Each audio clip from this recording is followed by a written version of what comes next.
Assalamualaikum warahmatullahi wabarakatuh. Selamat sore Sobat Gofur Advokat sekalian dimanapun berada.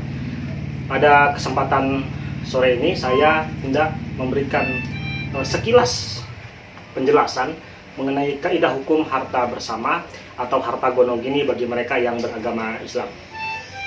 Harta bersama atau harta gonogini adalah harta yang diperoleh atau dihasilkan oleh suami dan atau istri selama perkawinan berlangsung.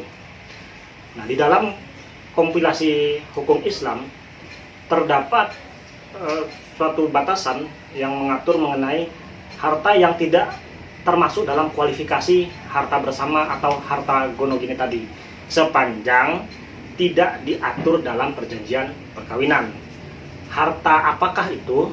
Yang pertama adalah harta bawaan masing-masing, baik suami maupun istri sebelum perkawinan berlangsung. Yang kedua adalah harta warisan, baik yang diperoleh oleh istri maupun oleh suami. Yang ketiga adalah harta hadiah, baik yang diperoleh oleh istri maupun oleh suami. Lalu bagaimana apabila terjadi perceraian mengenai pembagian harta bersama tersebut?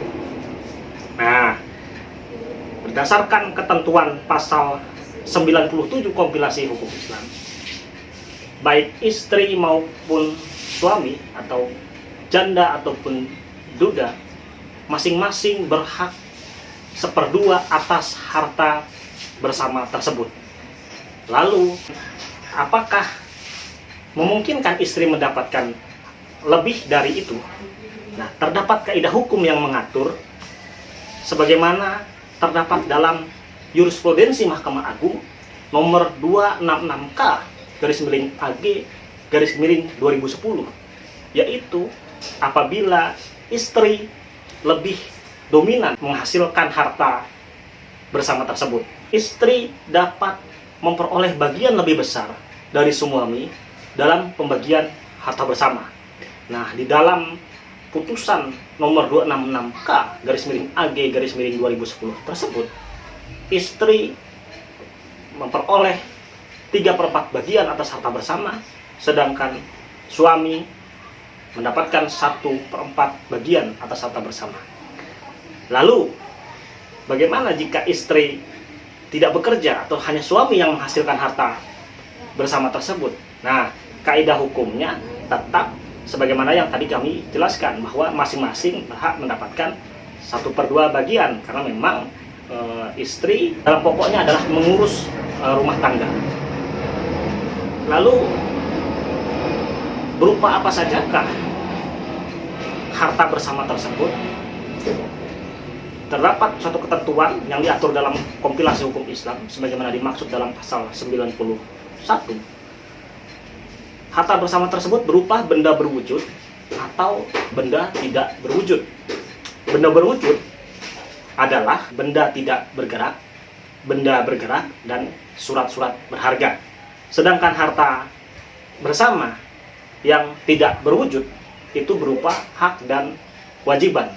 Antara lain, misalnya hak tagih berupa piutang dan kewajiban berupa hutang. Lalu, bagaimana cara untuk melakukan pembagian harta bersama tersebut?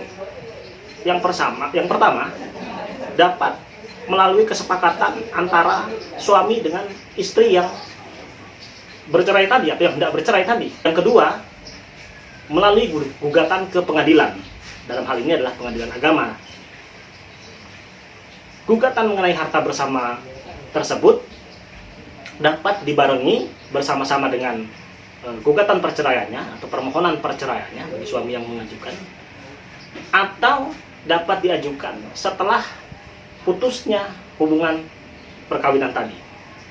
Nah, demikian sahabat Gofur Advokat dimanapun berada, sekilas penjelasan dari saya mengenai kaidah hukum harta bersama atau harta gonogini bagi mereka yang beragama Islam. Bila ada yang mau ditanyakan lebih lanjut, dapat menghubungi kami di kontak di bawah ini. Ya, wassalamualaikum warahmatullahi wabarakatuh.